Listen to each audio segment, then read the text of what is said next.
덕성은 인식 능력과 감정이 서로 조화롭게 만난 단호한 태도다. 여기에는 덕성의 두 가지 그릇된 해석들이 처음부터 배제되어 있다. 먼저 의도했던 태도를 자기 극기의 상태와 혼동해서는 안 된다. 자신의 욕망, 흥분, 성향, 비합리적 충동을 합리적 행동을 위해 자제할 수 있는 사람이라면 그는 자신을 제어하는 사람이다. 극기의 개념에는 합리적인 충동과 비합리적인 충동이 서로 대립적으로 나타나는 갈등 모델이 들어있다. 따라서 극기의 대립적 개념으로 의지의 나약함 또는 자제력 없음이라고 말한다. 자제력이 없는 사람은 자신의 비합리적 충동을 억제할 수 없다. 극기라는 개념과는 달리 덕성 개념은 조화의 모델에 근거한다. 덕성이 있는 사람은 비합리적인 충동에 그다지 저항할 필요가 없으며 내적 갈등 없이 올바른 행위를 선택한다. 합리적 충동은 이런 사람에게는 언제나 아무런 문제 없이 행동을 야기시키고 이런 사람은 자신의 올바른 행동에 기뻐한다. 아리스토텔레스는 올바른 행동을 기꺼이 행하는 사람을 덕성 있는 사람으로 규정한다. 다른 한편으로 덕성 있는 사람이 얻은 평온한 상태는 도덕성의 자동적인 현상을 의미하는 것은 아니다. 특히 덕성은 잃어버릴 수 없는 소유물로 간주된다. 어느 한 사람이 덕성을 한번 습득했다면 이 사람은 덕성을 다시 잃을 수 없다. 그래서 견유학파 안티스테네스 같은 이는 덕성을 가르칠 수 있으며 잃을 수는 없는 것이다. 덕성은 뺏길 수 없는 무기이다 라고 말하기도 했다. 사회 안에서 모든 기대 역할과 요구들을 견고한 확신을 가지고 수행할 수 있는 사람이나 아니면 모든 상황에 소크라테스처럼 대응하는 사람이 어떤 행동의 성향을 습득했다고 해서 여기에 전적으로 덕성의 확고함과 불변성이 들어있는 것은 아니다. 오히려 덕성의 불변성은 합리적 행동을 선택하는 변함없는 태도에서 기인한다. 아리스토텔레스는 올바른 결정의 확고함을 이야기하고 있다. 덕성 있는 사람은 고정적인 행동 양식을 습득하는 것이 아니라 제공된 행동의 선택 상황 하에서 언제나 가장 이성적인 것을 찾아내고 이를 실천할 것을 배우는 것이다. 살펴본 바와 같이 올바른 행동은 상황적인 요인들과 습관적이지 않은 요인들의 영향을 받기 때문에 고정된 도덕적 태도에 관한 사고는 불합리하다는 이유로 덕성 윤리학을 비난할 수는 없다. 고대의 덕성 모델에서는 덕성의 습득이 바로 지루한 되풀이를 의미하지는 않는다. 고대 윤리학에서 덕성은 우선 변함없고 갈등 없는 하나의 선이며 두 번째로는 갈등이 많은 것들을 일관되게 좋게 만드는 선이다. 덕성은 그 선한 특징을 잃을 수 없다.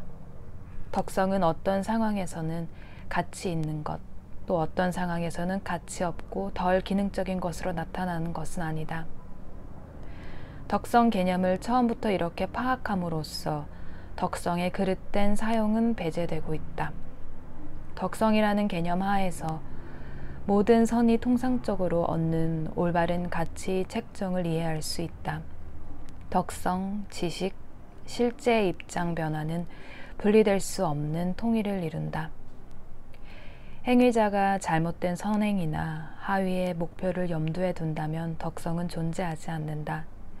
사람됨의 근본적인 변화는 덕성에 선행해야 하므로 덕성의 잘못된 사용은 생각할 수 없다.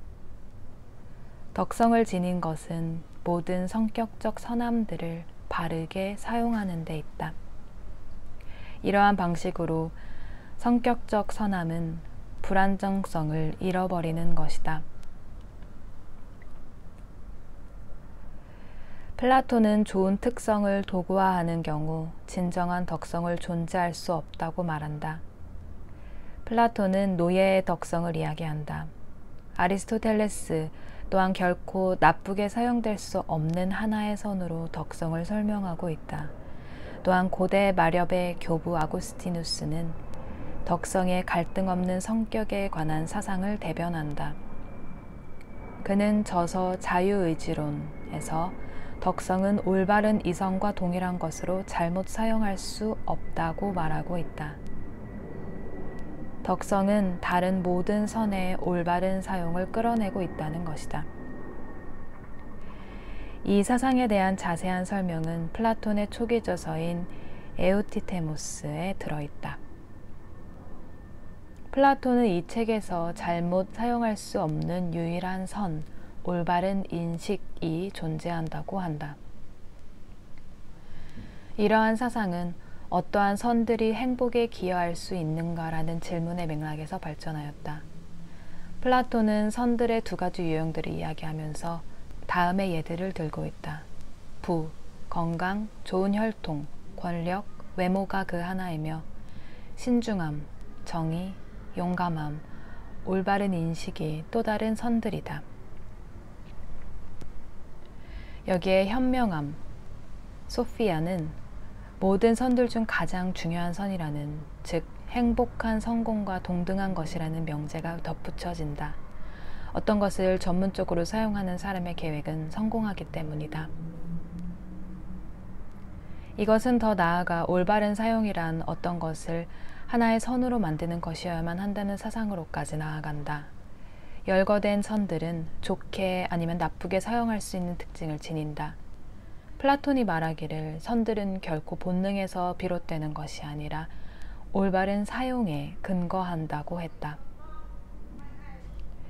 그러나 여기에서는 언급한 선들 중에 현명함만이 선으로 간주되고 있다는 것, 그리고 무지만이 악으로 보이고 있다는 사실이 드러나고 있다. 덕성은 지고한 선만을 발전시키거나 아니면 지고한 선을 위한 필연적 수단을 제시한다. 스토아학파의 경우 지고의 선에는 도덕적 뛰어남 그리고 행복이 동시에 해당된다. 아리스토텔레스에 따르면 다른 많은 행운과 관계 있는 요소들이 이 지고의 선에 해당된다. 그러나 아리스토텔레스에게 아랫대 없이는 성공적인 삶도 없다. 덕성은 최고의 선을 위한 필연적이고 충분한 수단을 제시한다. 그러나 이 수단과 덕성이 일치하는 것은 아니다. 이것이 바로 플라톤의 입장이다.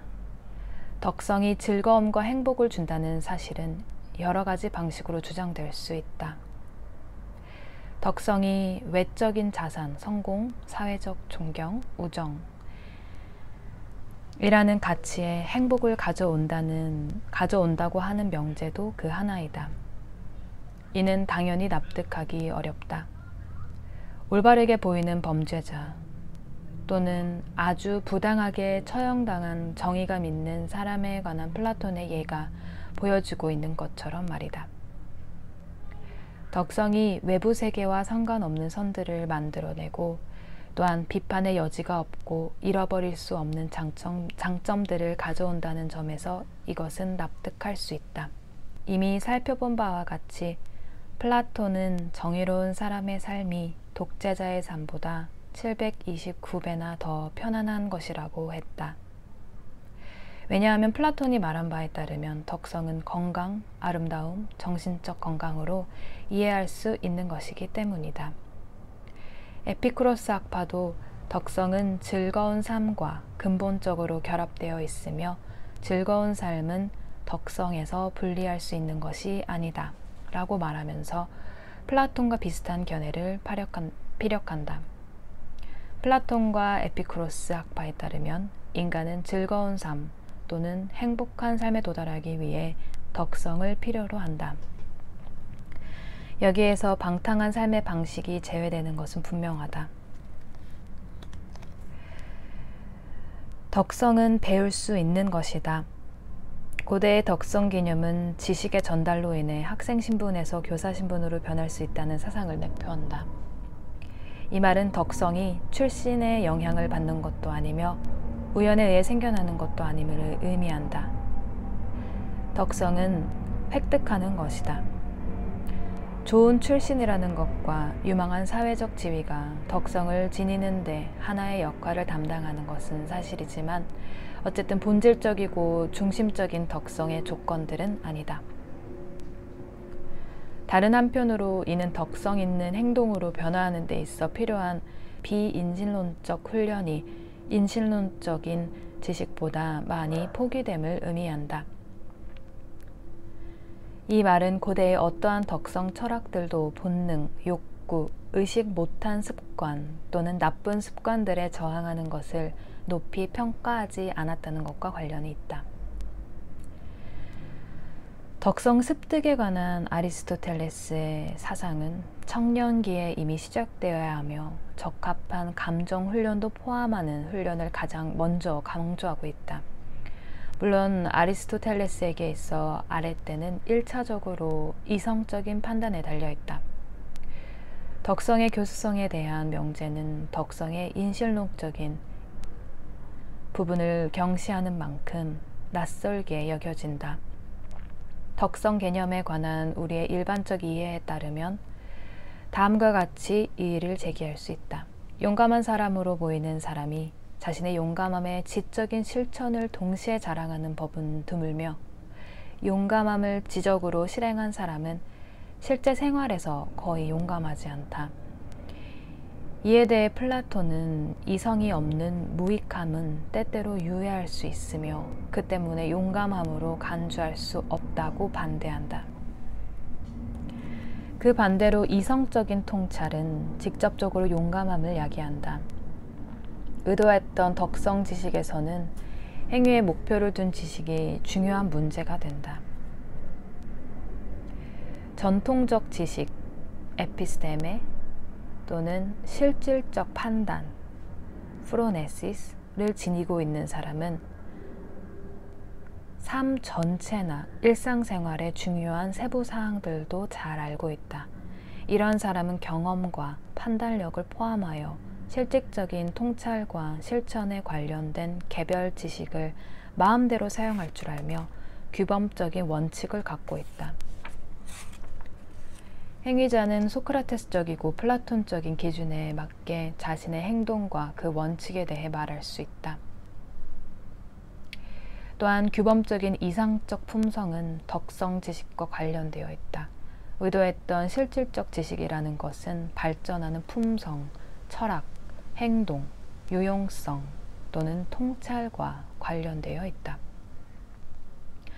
이러한 이상적 품성에는 도덕성의 발견 원칙과 실행 원칙 간의 직접적인 통일성이 존재한다는 견해가 뒷받침된다.